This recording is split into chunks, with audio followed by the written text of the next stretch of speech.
Bipolar disorder is an illness that causes extreme mood changes from manic episodes of very high energy to the extreme lows of depression.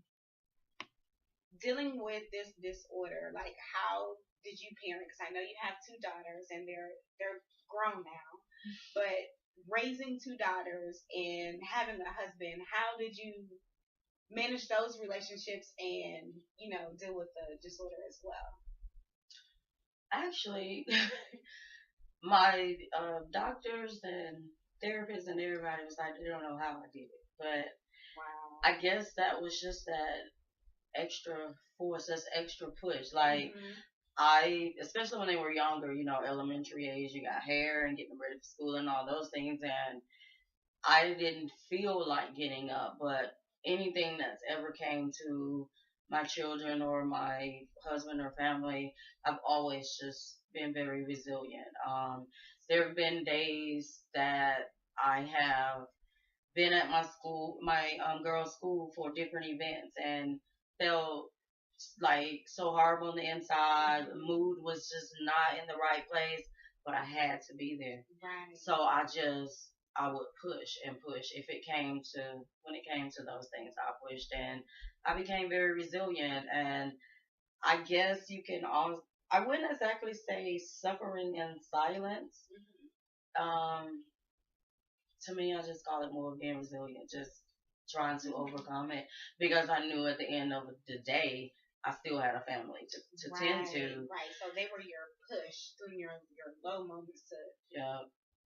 Really in a different way to keep you from really slipping away, like just really losing it. I think Exactly. I'm grateful to God that He placed them, to keep you from losing your mind completely because they're your priority, and you were like, hey, I got to do this for my family. At the end of the day, I have to take care of my family. So thank God for that. As far as with my marriage, it was kind of different. In the beginning, he really didn't understand, and probably even to this day, he still doesn't understand a lot of what I dealt with, a lot of what I was going through.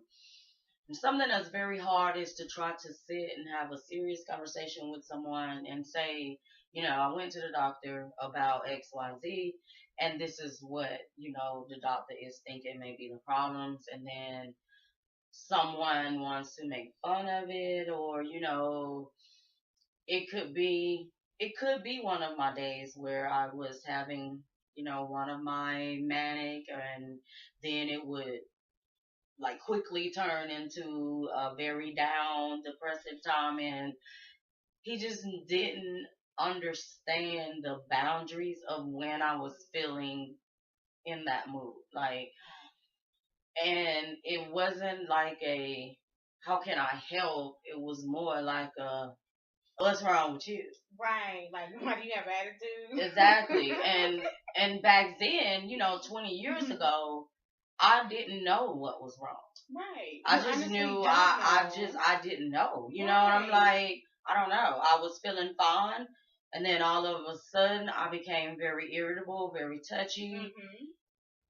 You know? And so when I first went to my psychiatrist and I was telling them why I was there and, what had been going on and how this is something that I had noticed since the age of 12.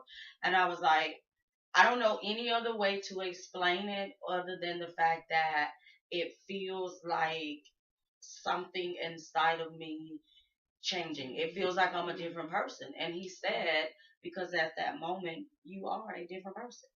Can you feel it? For me, it's more like you can actually feel the shift. You could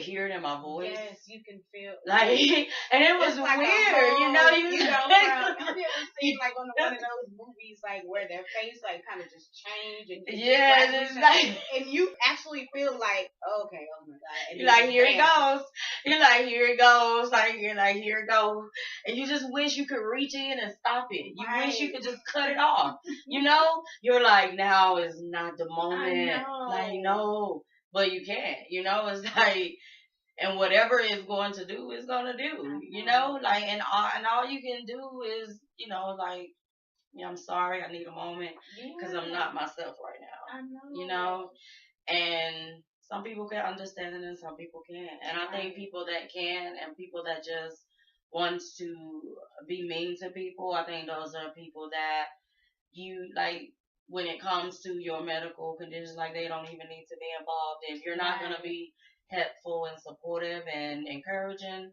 then Exactly.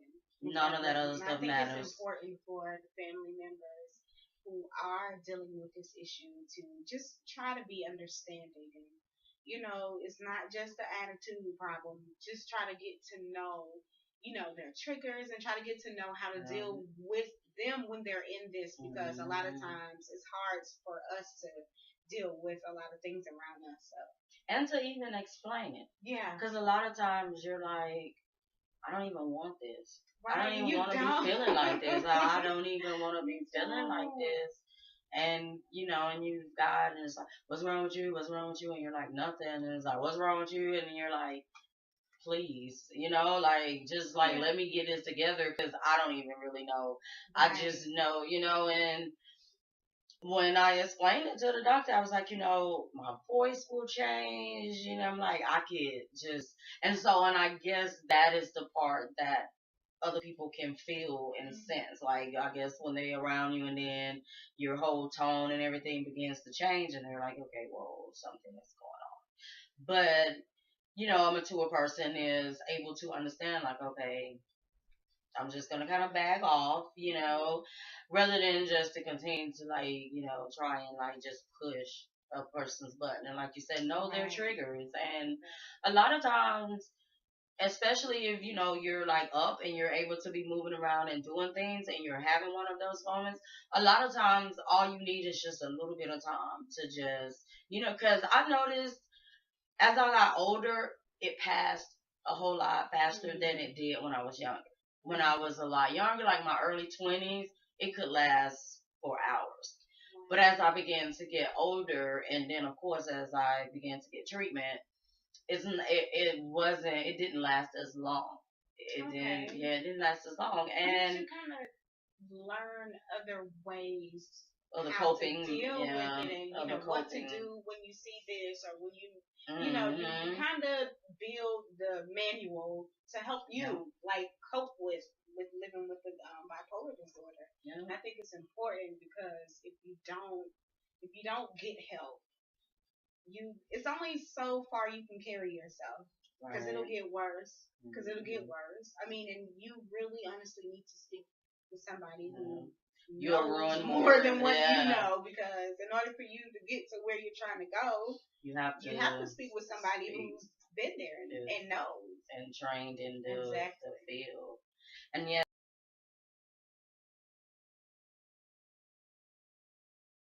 a new psychiatrist, I found a new therapist, and I hit the ball in the park that time. With a psychiatrist that is, he's concerned about you and you getting better and not just, the medications. And I've been seeing him for about 15 years, and I can say to this day, when I first started seeing him about 15 years ago, I was on 8 medications. Wow. 15 years later, I'm on 3. And I only take those 3 as needed. Through that and, therapy and changing a lot of things in my life and learning how to deal with it and learning how to not feel like I've got to, explain to anybody or apologize or give an explanation, for what's going on. And since I learned to do all of those things, the whole, the feeling of building all up, I haven't experienced that in about 6-7 years. My voice changing when my mood changed, I haven't experienced that in about 6 or 7 years. Went from all those medicines down to 3, and those 3 come a long ways from where I was to where I'm at now. That So it's possible. Awesome. So it is possible. I believe that it is. I think we just have to take the time and be patient and learning about ourselves, dealing with this. We have to find out what works for us. Yeah. Maybe somebody need a certain type of medicine. Maybe you can do it by yourself or just through therapy. Like just find your own way with coping with this. And I believe we'll be able to make it. We will, especially believing in God. We have to. Amen. We believe Him. Number one is to get treatment and stick with it. And that's the hardest. That is the hardest part is sticking with it. Because it's hard. It is. It's hard. And that's why I said, like, you will make 3 steps and something will happen and it'll knock you back down too, or not even something happen. You could just, because it's such a battle, like, say, for example, you have a doctor's appointment on Friday. Okay, and you like, you got this doctor's appointment, and you like, okay, like, I got a doctor's appointment, and I'm gonna go. And then Friday come, and you just don't even feel like getting out of bed, And it's not like a lazy don't feel like getting out of bed. It's like a depressive, tired, chronic, overwhelming, not wanting. It's more of a mental of not wanting to get out of bed. And so you miss that appointment. So now you got to call and reschedule an appointment. Well, somewhere in between rescheduling it, you begin to think, oh, I can do this by myself. Oh, I don't need. So you go through those whole things, and that's why it's important to get treatment and to make sure that you stick with it, because that is the hardest part. It takes time, and it's not easy. And that is it's important to understand that. But treatment is the best way to get better. See a doctor. Stay on your meds if you're prescribed any.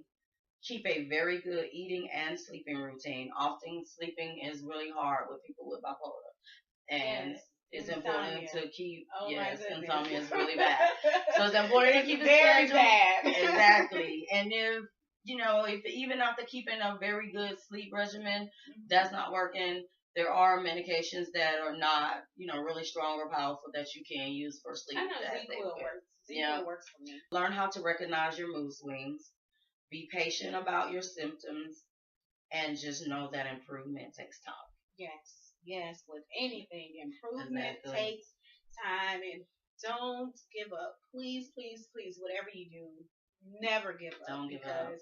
You can do it. You can beat this, and we're gonna be okay. We are. We're gonna be okay. It's gonna be okay. We are. There are brighter days on the other side. You just gotta do the work. Yes, that's what it is. That's the key word. Do the work. And don't let anybody make you feel like you're crazy. Exactly. Please go get help if you need help. Don't allow anybody to make you feel that way. This is your life. You deserve to live life happily. Make the choices that you need to make so you can be happy, even though people don't understand what you're going through. Exactly. Somebody will understand. Your work. Yes. Somebody will understand. Oh, definitely. Somebody will care. Somebody will help. There are so many outreach programs for people with bipolar. There are group meetings. There are individual meetings. So even if you feel it's something that you're not ready to discuss with family or friends, you can go and just sit quietly in one of the group meetings and just find your way. Find what works for you, but don't give up.